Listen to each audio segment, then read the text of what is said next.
সময় আছে ভালো কাজ করার। তো আজকে যে শিটটা তৈরি করছি, আগামীকাল কোয়া প্রি ক্যাডেট স্কুলে আমার একটা ট্রেনিং রয়েছে।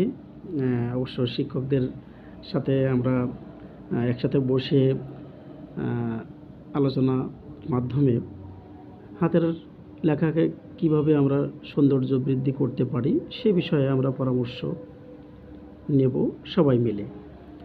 অবশ্য যখন সুযোগ পাই তখনই একাডেমিতে বসে কিছু লেখালেখির চেষ্টা করি।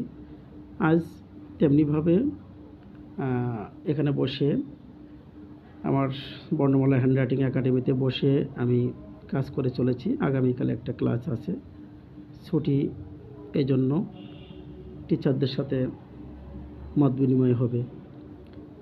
তো যেভাবে আমরা লিখে লেখাকে প্রকাশ করি, আমরা কিন্তু সঠিকভাবে লিখব এবং হাতের লেখাকে পরিচ্ছন্নভাবে আমরা খাতায় উপস্থাপন করব।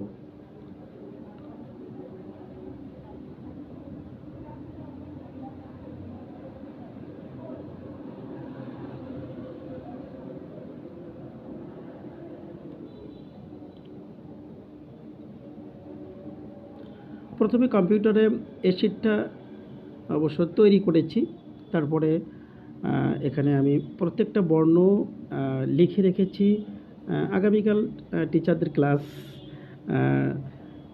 ক্লাসে বোঝানোর পরে তাদেরকে একটা পরীক্ষামূলক শিট আমি তৈরি করেছি, যেখানে এখানে বর্ণগুলি দেওয়া আছে সঠিকভাবে।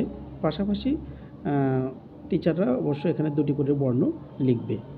তো লেখাগুলো দেখে তারা লেখার চেষ্টা করবেন। যেহেতু আমরা সবাই একই পেশায় আছি, ভুল ত্রুটিগুলো একটা আলোচনার মাধ্যমে কিন্তু বেরিয়ে আসে।